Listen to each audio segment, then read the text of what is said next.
பண்டைய காலத்துல தேவர்களுக்கும் அசுரர்களுக்கும் இடையே அடிக்கடி போராட்டங்கள் நடந்ததாக புராணங்கள் கூறுகின்றன. அந்த காலத்துல சூரபத்மன் அவனது சகோதரர்கள் சிங்கமுகன் மற்றும் தாரகாசுரன் ஆகியோர் மிகுந்த சக்தியை பெற்றனர் என்று தமிழ் கந்த புராண மரபு கூறுகிறது. அவர்கள் கடுமையான தவம் செய்து தெய்வீக வரங்களை பெற்றதாக கதைகள் விவரிக்கின்றன. வரங்களால் சக்தி பெற்ற அவர்கள் மெதுவாக அகந்தை கொண்டனர்.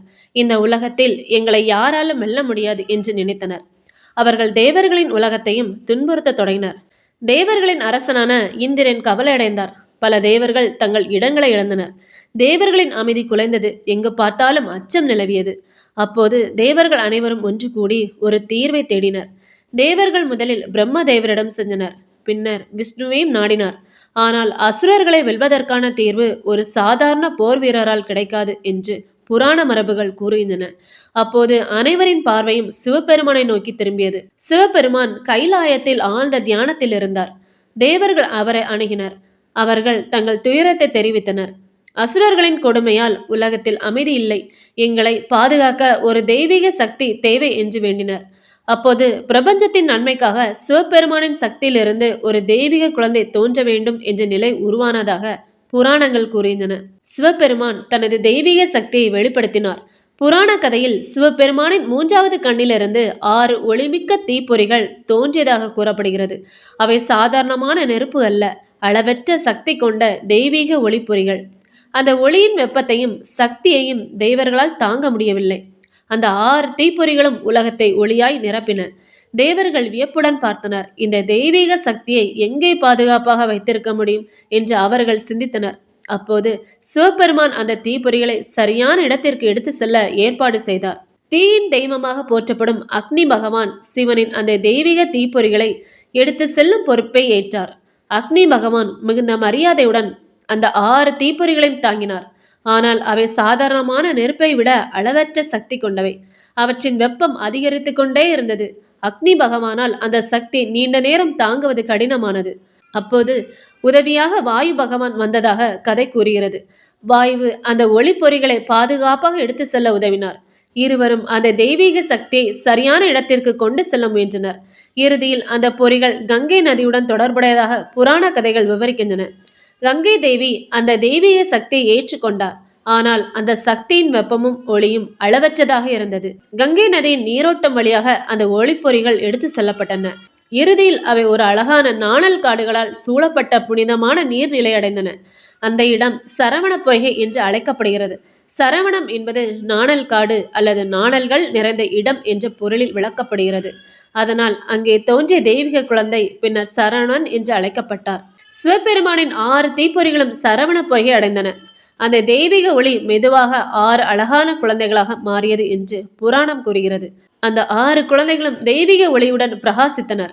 அவர்களின் முகத்தில் குழந்தைத்தனமான அழகும் எதிர்கால வீரனின் தெய்வீக சக்தியும் இருந்தது. அந்த குழந்தைகள் சாதாரண மனித குழந்தைகள் அல்ல, அவர்கள் சிவபெருமானின் சக்தியின் வெளிப்பாடாக இருந்தனர். அவர்களின் பிறப்பை கண்ட தேவர்கள் மகிழ்ச்சி அடைந்தனர். உலகத்திற்கு தேவையான தெய்வீக சக்தி வந்துவிட்டது என்று அவர்கள் மகிழ்ந்தனர். ஆனால் அந்த 6 குழந்தைகளையும் யார் வளர்ப்பார்கள்? அப்போது 6 தெய்வீக பெண்கள் முன் வந்தனர்.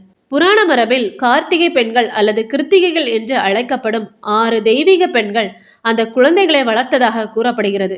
ஒவ்வொருவரும் ஒரு குழந்தையை அன்புடன் கவனித்தனர். அவர்கள் அந்த குழந்தைகளுக்கு தாய்மையின் பாசத்தையும் வழங்கினர். இதனால் முருகப்பெருமான் கார்த்திகேயன் என்ற பெயரையும் பெற்றார்.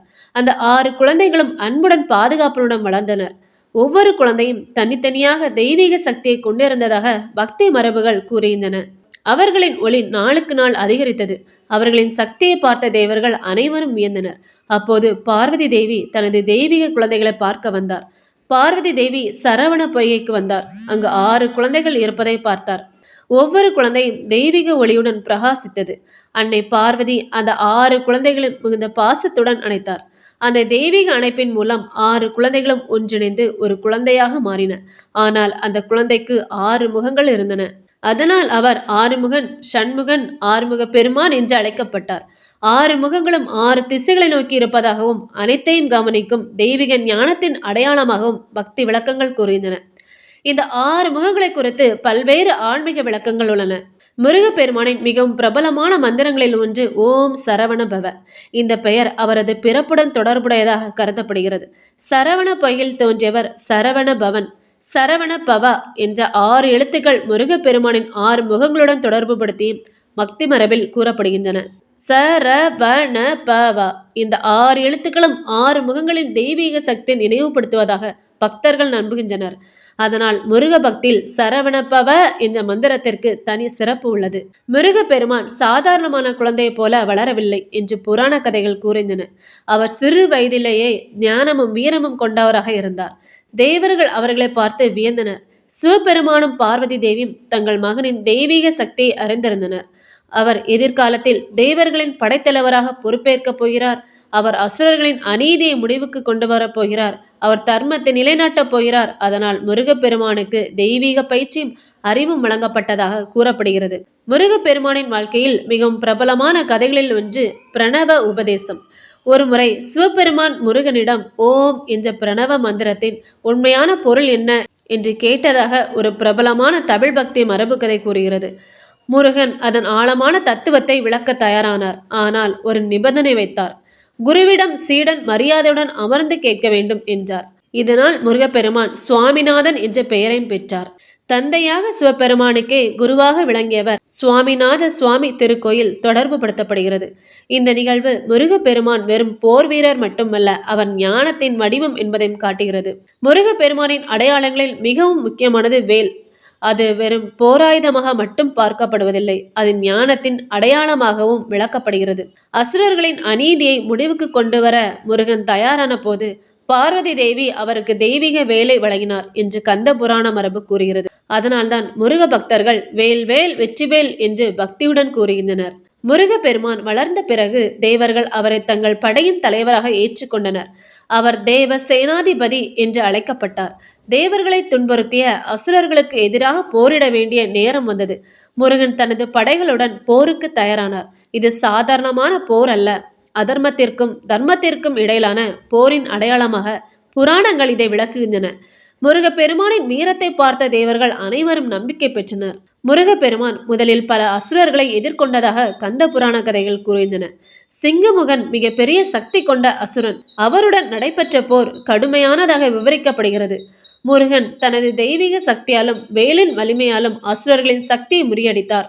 பின்னர் சூரபத்மனுடன் நடைபெறவிருந்த மிகப்பெரிய போருக்கு சூழ்நிலை உருவானது. அதன் பின்னர் சூரசம்ஹாரம் புகழ்பெற்றது. சூரபத்மன் பல வரங்களை பெற்ற சக்தி வாய்ந்த அசுரன். அவனுக்கு தன்னம்பிக்கை மட்டுமல்ல, மிகப்பெரிய அகந்தையும் இருந்தது. முருகப்பெருமான் அவனிடம் பல வழிகளில் சரணடையவும் தர்மத்தின் பாதைக்கு திரும்பவும் வாய்ப்பு அளித்ததாக பக்தி மரபுகள் கூறுகின்றன. ஆனால் சூரபத்மன் தனது அகந்தையை விடவில்லை. போர் தொடங்கியது. பல நாட்கள் போராட்டம் நடந்ததாக புராண கதை விவரிக்கிறது. சூரபத்மன் பல்வேறு வடிவங்களை எடுத்தான். தனது மாய சக்திகளை பயன்படுத்தினான். ஆனால் முருகப்பெருமானின் தெய்வீக சக்திக்கு முன் அவனுடைய மாயைகள் நீண்ட நேரம் நிலைக்கவில்லை. இறுதியில் சூரபத்மன் ஒரு பெரிய மர வடிவம் எடுத்ததாக கூறப்படுகிறது. அந்த முருகப்பெருமான் தனது வேலை பயன்படுத்தி அந்த மாய வடிவத்தை உடைத்தார். பின்னர் சூரபத்மன் மாற்றம் பெற்று 2 வடிவங்களாக மாறியதாக பக்தி மரபு கூறுகிறது. அவற்றில் ஒன்று மயில், மற்றொன்று சேவல். முருகப்பெருமான் அவர்களை முற்றிலும் அழிப்பதற்கு பதிலாக தனது வாகனமாகவும் கொடியின் அடையாளமாகவும் மயில் மற்றும் சேவலை ஏற்றுக்கொண்டார் என்று கந்த புராண மரபு கூறுகிறது. அதனால் மயில் முருகனின் வாகனமாகவும் சேவல் அவரது கொடியின் அடையாளமாகவும் விளங்குகிறது. முருகப்பெருமான் 6 முகங்களுடன் இருப்பதற்கு பல ஆன்மீக விளக்கங்கள் கூறப்படுகின்றன. ஒரு விளக்கத்தின்படி 6 முகங்கள் மனிதனின் 6 முக்கியமான குணங்களை நினைவுபடுத்துகின்றன. சில மரபுகளில் அவை 6 திசைகள், 6 சக்கரங்கள் அல்லது 6 விதமான ஆன்மீக நிலைகளுடன் தொடர்பு படுத்தப்படுகின்றன. எனவே ஆறுமுகன் என்ற வடிவம் வெறும் உடலமைப்பின் கதை அல்ல, பல தெய்வீக சக்திகள் ஒன்றிணைந்த வடிவம் என்று தத்துவமாக பார்க்கப்படுகிறது.